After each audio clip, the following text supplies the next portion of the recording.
Baik, Assalamualaikum warahmatullahi wabarakatuh. Waalaikumsalam warahmatullahi wabarakatuh. Yang saya hormati Bapak Rendes Rahdian Aziz, MPD, selaku dosen pengampu mata kuliah kewarganegaraan dan teman-teman semua yang insya Allah berbahagia. Puji syukur kehadirat Allah Subhanahu wa Ta'ala yang telah melimpahkan rahmat dan hidayahnya kepada kita semua. Tak lupa sholawat serta salam selalu tercurahkan kepada Nabi Muhammad SAW yang syafaatnya kita nantikan di akhirat kelak. Baik, di sini izinkan saya memperkenalkan diri. Nama Ulfa Nurfadilah dengan nomor pokok mahasiswa 2101032026. Di sini saya akan mempresentasikan materi yang berjudul kewarganegaraan atau pendidikan kewarganegaraan di perguruan tinggi. Baiklah, langsung saja saya akan membacakan materinya.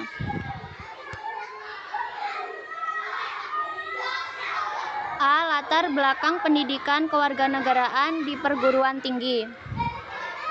Negara Indonesia terlahir sebagai bangsa yang besar, terdiri dari berbagai macam suku, agama, ras, dan budaya.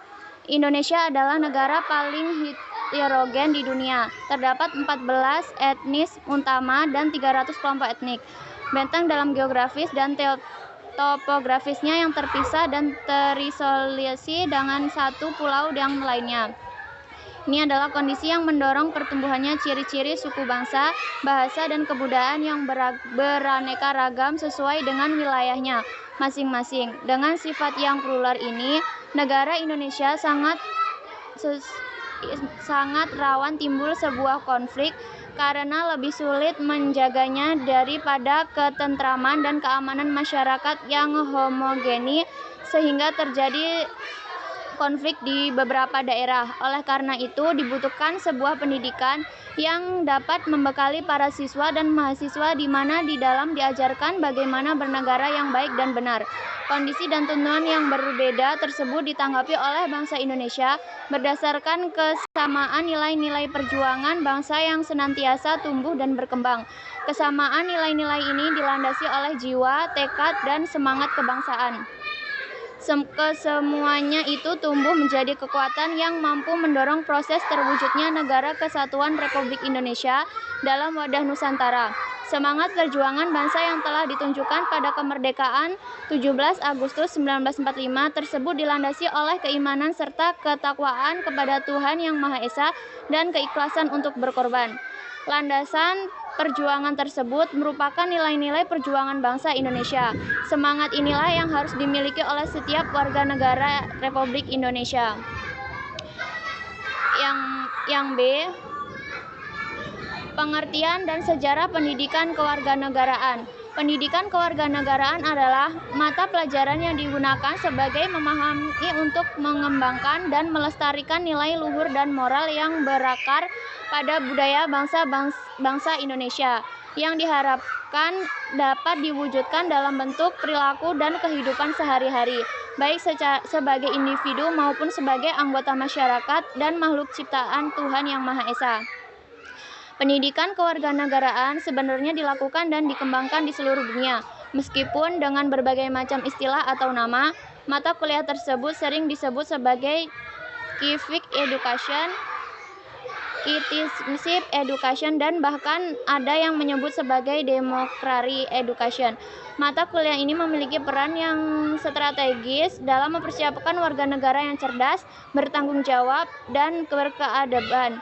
Berdasarkan rumus Civic Internasional 1995, disepakati bahwa pendidikan demokrasi penting untuk pertumbuhan civic kultur, untuk keberhasilan pengembangan dan pemeliharaan pemerintah demokrasi.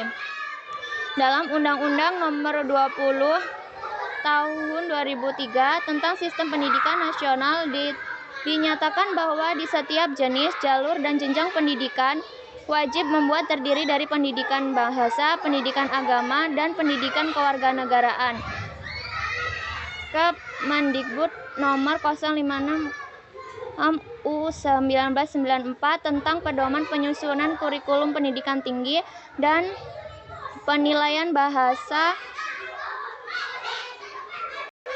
hasil belajar mahasiswa menetapkan bahwa pendidikan Pancasila, pendidikan agama, dan pendidikan kewarganegaraan termasuk dalam mata kuliah umum atau MKU dan wajib diberikan kepada kurikulum setiap program studi. Yang C. Tujuan pendidikan kewarganegaraan. Tujuan pendidikan kewarganegaraan adalah untuk meningkatkan pengetahuan dan mengembangkan kemampuan memahami, menghayati, dan meyakini nilai-nilai Pancasila sebagai pedoman berperilaku dalam kehidupan bermasyarakat, berbangsa, dan bernegara, sehingga menjadi warga negara yang bertanggung jawab dan dapat diandalkan serta memberi bekal kemampuan untuk belajar lebih lanjut. Tujuan pendidikan kewarganegaraan memberikan kompetensi sebagai berikut. Yang pertama, berpikir kritis, rasional, dan kreatif dalam menanggapi isu kewarganegaraan, berpartisipasi secara mutu dan bertanggung jawab, dan bertindak secara cerdas dalam kegiatan bermasyarakat, berbangsa, dan bernegara, berkembang secara positif dan demokratis, untuk membentuk diri berdasarkan pada karakter masyarakat Indonesia agar dapat hidup bersama dengan bangsa-bangsa lain. Yang kedua, berinteraksi dengan bangsa-bangsa lain dalam percaturan dunia secara langsung atau tidak langsung dengan memanfaatkan teknologi informasi dan komunikasi. Menurut Maftu dan Sofria 2005 bahwa tujuan negara mengembangkan pendidikan kewarganegaraan agar setiap warga negara menjadi warga negara yang baik, itu good citizens, yakni warga negara yang memiliki kecerdasan baik intelektual, emosional, sosial maupun spiritual, memiliki rasa bangga dan tanggung jawab, dan mampu berpartisipasi dalam kehidupan masyarakat. Jari 1995 mengemukakan bahwa melalui PKN, siswa diharapkan 1. Memahami dan menguasai secara nalar konsep dan norma Pancasila sebagai falsafah dasar ideologi dan pandangan hidup negara RI. Melek Konstitusi UUD NRI 1945 dan hukum yang berlaku dalam negeri RI, menghayati dan meyakini tatanan dalam moral yang termuat dalam butir di atas, mengamalkan dan melakukan hal-hal di atas sebagai sikap, perilaku, diri, dan kehidupan dengan penuh keyakinan dan nalar. Program pembelajaran pendidikan kewarganegaraan di perguruan tinggi harus mampu mencapai tujuan. 1. Membanggakan sikap dan perilaku kewarganegaraan yang berbasis nilai-nilai moral, etika, religius, menjadi warga negara yang cerdas, karakter, menjunjung tinggi nilai kemanusiaan, menumbuhkan jiwa dan semangat nasionalisme dan rasa cinta kepada tanah air, mengembangkan sikap demokratis, berkeadaban, dan bertanggung jawab, serta mengembangkan kemampuan kompetitif bangsa di era globalisasi, dan menjunjung tinggi nilai-nilai keadilan. Yang D. Pengidentitasan nasional. 1. Pengertian identitas nasional.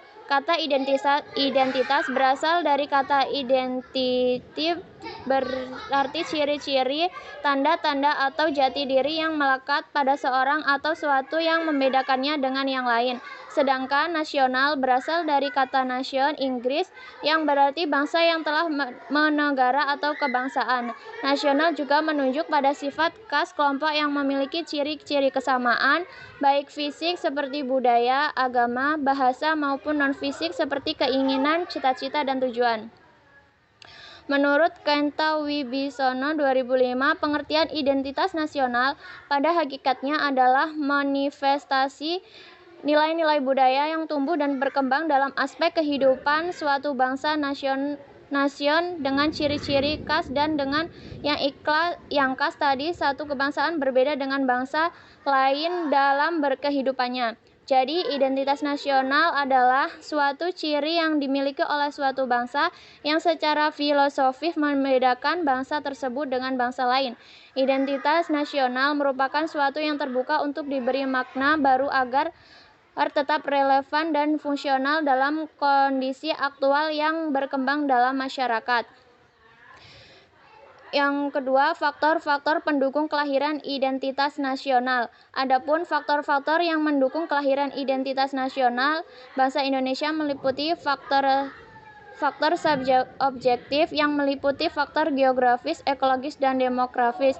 Faktor subjektif yaitu faktor historis, sosial, politik, dan kebudayaan yang dimiliki bangsa Indonesia. Yang ketiga, unsur-unsur identitas nasional. Sejarah bangsa Indonesia membentuk melalui suatu proses sejarah yang cukup panjang. Yang kedua, suku bangsa adalah golongan sosial yang khusus yang bersifat aspiratif, ada sejak lahir yang sama coraknya dengan golongan umur dan jenis kelamin. Yang ketiga, agama. Bangsa Indonesia dikenal sebagai masyarakat yang agamis. Agama-agama yang tumbuh dan berkembang di Nusantara adalah agama Islam, Kristen, Katolik, Hindu, Buddha, dan Konghucu. Agama Konghucu pada masa Orde Baru tidak diakui dengan agama resmi negara. Yang keempat, kebudayaan adalah pengetahuan manusia sebagai makhluk sosial yang isinya adalah perangkat-perangkat atau model-model pengetahuan yang secara kolektif digunakan oleh pendukung-pendukungnya untuk menafsirkan dan memahami lingkungan yang dihadapi dan digunakan sebagai rujukan dan pedoman untuk bertindak dalam bentuk kelakuan dan benda-benda kebudayaan sesuai dengan lingkungan yang dihadapi. Yang kelima, bahasa merupakan unsur pendukung identitas nasional yang lain. Yang sejarah kelahiran paham nasionalisme Indonesia. Ide-ide yang muncul pada masa pergerakan nasional hanya terbatas pada para bangsawan terdidik saja. Selain mereka yang mempunyai tingkat pendidikan yang tinggi, juga karena hanya kelompok bangsawanlah yang mampu mengikuti pola pikir pemerintah kolonial. Mereka menyadari bahwa pemerintah kolonial yang memiliki organisasi yang rapi dan kuat tidak mungkin dihadapi dengan cara tradisional sebagaimana perlawanan rakyat sebelumnya. Inilah letak arti penting organisasi modern bagi perjuangan kebangsaan. Beberapa tokoh pergerakan mampu memanfaatkan kenangan kejayaan masa lalu Sriwijaya, Majapahit, dan Mataram untuk dijadikan motivasi dalam bergerak dan meningkatkan rasa percaya diri rakyat di dalam berjuang menghadapi kolonialisme Barat. Munculnya kelompok intelektual sebagai dampak sistem pendidikan Barat. Ada beberapa faktor yang menyebabkan lahirnya nasional Indonesia. Secara umum bisa dikelompokkan menjadi dua, yaitu faktor dari dalam antara lain seluruh Nusantara telah menjadi kesatuan politik, hukum, pemerintah, dan berada di bawah kekuasaan kolonial Belanda. Munculnya kelompok intelektual sebagai dampak sistem pendidikan Barat. Beberapa tokoh pergerakan mampu memanfaatkan kenangan kejayaan masa lalu Sriwijaya, Majapahit, dan Mataram untuk dijadikan motivasi dan bergerak dan meningkatkan rasa percaya diri rakyat di dalam perjuangan menghadapi kolonialisme Barat. Baiklah, demikian presentasi dari saya. Apabila ada pertanyaan, dipersilahkan. Izin bertanya, Mbak Ulfa. Iya, Mbak Restu. Bagaimanakah jika suatu negara itu tidak memiliki identitas nasional?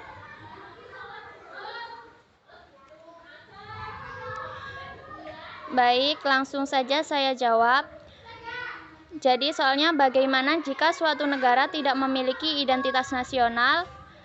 Yaitu maka yang terjadi pada suatu negara jika tidak memiliki identitas atau ketentuan yang jelas, maka negara itu tidaklah aman karena negara lain yang memiliki identitas akan berubah merebut kekuasaan kepada negara yang tidak memiliki identitas. Bagaimana Mbak Restu?